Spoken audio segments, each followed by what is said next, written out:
The Plant-Based Foods Association reports that sales of this emerging category have now surpassed $7 billion and reached double-digit gains of 27% in 2020. Plant-based foods, according to the association, have also grown 9 times faster than total food sales have. One could argue that there's a multitude of reasons for this impressive growth during the pandemic.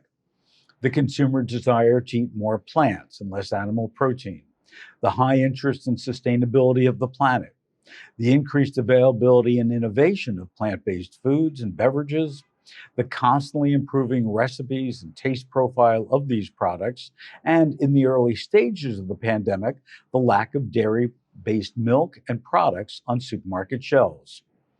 The International Food Information Council, IFIC, their latest report, Understanding Dairy Consumers' Purchasing Behaviors and Habits, offers insights into the challenges that the plant-based dairy alternatives face in the marketplace. In full disclosure, the study was supported by funding from the International Dairy Foods Association. The findings of the survey of 1,014 adults aged 18 to 80 was conducted among dairy-consuming consumers. Therefore, does not include the behaviors and attitudes of the fast-growing vegan consumer, which is up 500% since 2014, and now represents approximately 6% of U.S. consumers, or consumers who, for whatever reason, whether it be dietary, allergies, or environmental, have chosen to avoid animal dairy-based products. Even with these caveats, IFIC's report is important for plant-based food and beverage companies and food retailers to understand the challenges to convert the much larger dairy consumer base to this emerging category. IFIC's study finds that most Americans consume dairy-based products more often than plant-based. No surprise. Remember that those who were surveyed are dairy consumers. The survey shows a significant variance by age. Those 55 years and older reported the highest, 79.8% degree of purchase of dairy-based foods or beverages multiple times a week.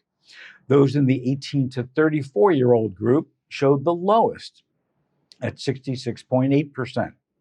In contrast, only 9.9% of the 55-plus consume plant-based dairy alternatives.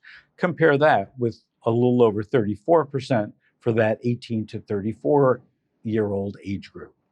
In fact, across all of the purchase behaviors, about once a week, about once a month, and a few times a year, this age group shows the most promise for plant-based alternatives to gain market share.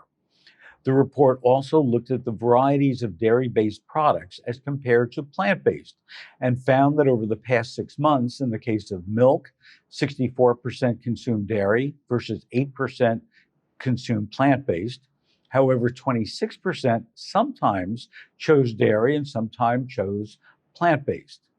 The most striking comparison is in the cheese category, where only 4% chose plant-based cheeses, 74% dairy, and 20% sometimes consumed both, underscoring the opportunity for improving taste, texture, and marketing of plant-based cheeses.